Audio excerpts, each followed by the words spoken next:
warahmatullahi wabarakatuh. Waalaikumsalam. Alhamdulillahilladzi hadana li hada wa ma kunna linahtadiya laula an hadanallah. Laqad ja'at rusulu rabbina bil haqq wa nudu antil kumul jannatu uristumuha bima kuntum ta'malun. Asyhadu alla ilaha illallah wa asyhadu anna Muhammadan abduhu wa rasuluh sallallahu alaihi wasallam wa ala alihi wa ashabihi amma ba'du.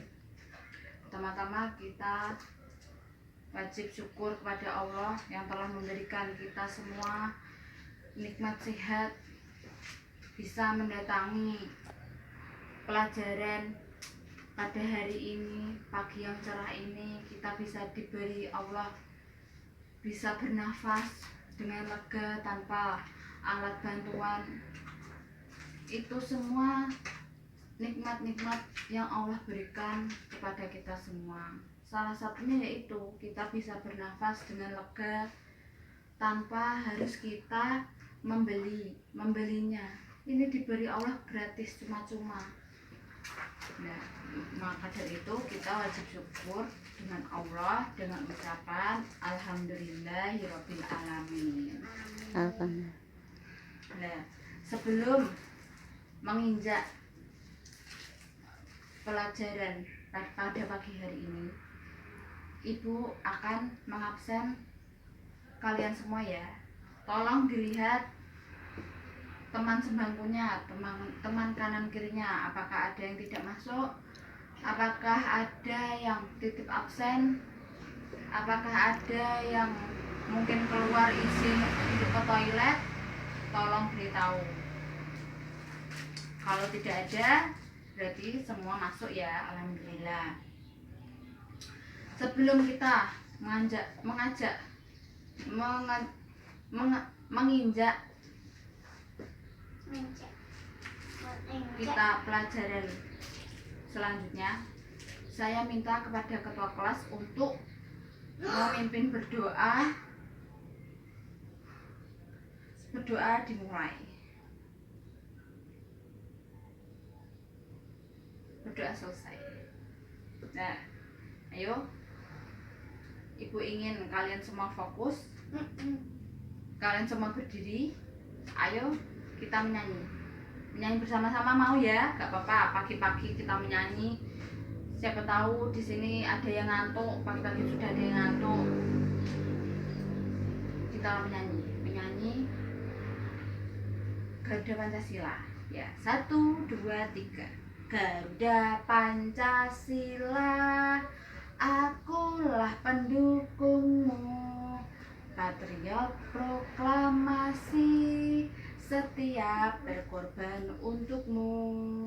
Pancasila dasar negara, rakyat adil makmur sentosa, pribadi bangsaku. Ayo maju, maju, ayo maju, maju, ayo maju, maju. Ya, terima kasih. Tepuk tangan untuk kita semua.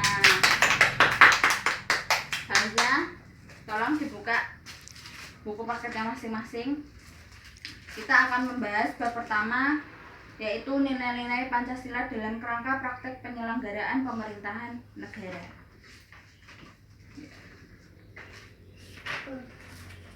Ada yang sudah tahu apa saja sistem pembagian kekuasaan negara Republik Indonesia?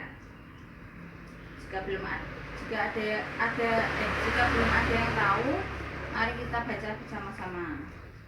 Sistem pembagian kekuasaan negara Republik Indonesia. Yang pertama adalah macam-macam kekuasaan negara. Konsep kekuasaan tentu saja merupakan konsep yang tidak asing bagi kalian. Dalam kehidupan sehari-hari, konsep ini sering sekali diperbincangkan. Lalu, apa sebenarnya kekuasaan itu?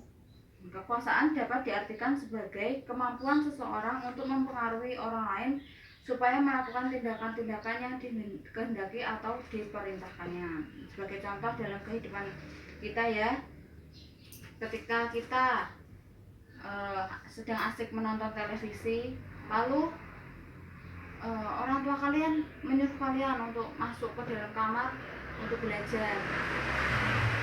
Kalian dengan seketika akan mematikan televisi tersebut dan langsung masuk ke dalam kamar untuk melakukan belajar. Contoh kedua, dalam sekolah, kalian harus tidak terlambat masuk sekolah, masuk kelas. Sebab kalau kalian masuk sekolah itu terlambat, kalian akan diberikan sanksi oleh guru kalian. Nah, seperti itulah contoh-contoh penggambaran perwujudan dari kekuasaan yang dimiliki seseorang atau lembaga. Pertanyaannya, apakah negara juga memiliki kekuasaan negara? Jawabnya ya tentu saja, negara mempunyai kekuasaan karena pada dasarnya negara merupakan organisasi kekuasaan. Di sini ada yang tahu apa saja kekuasaan negara menurut John Locke?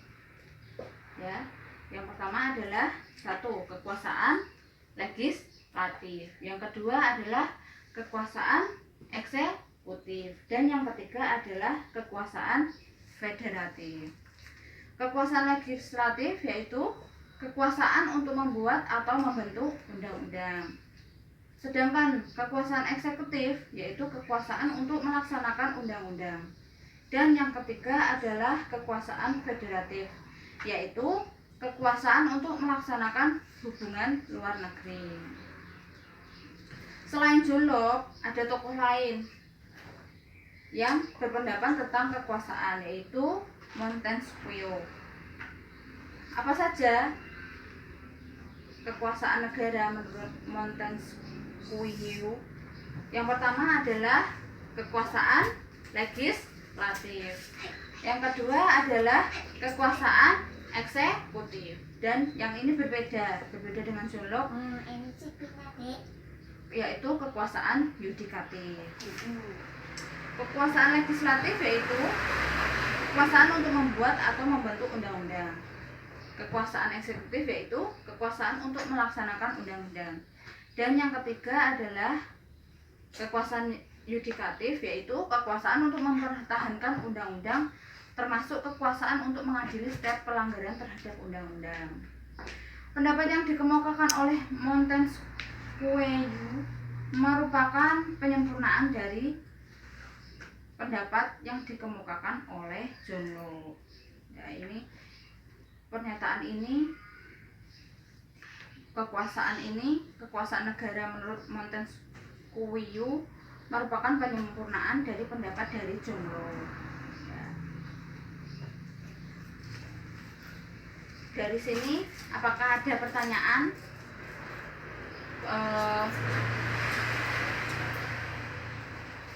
Dari penjelasan ibu dari awal sampai detik ini, apakah ada pertanyaan? Bila tidak ada, tolong dikerjakan tugas mandiri halaman 4. Lalu minggu depan tolong dikumpulkan kepada ibu. Ini adalah tugas mandiri. Tolong jawabannya diusahakan jangan sama. Ya anak-anak. Sebelum kita tutup pertemuan pagi hari ini, mari kita membaca alhamdulillah bersama-sama. Alhamdulillahirabbil alamin. Cukup sekian pelajaran PPKN pada pagi hari ini. Bila dari awal sampai akhir kata-kata ibu ada kurangnya, ada salahnya, ibu minta maaf yang sebesar-besarnya. Akhirul kali hada, wassalamualaikum warahmatullahi wabarakatuh. Waalaikumsalam.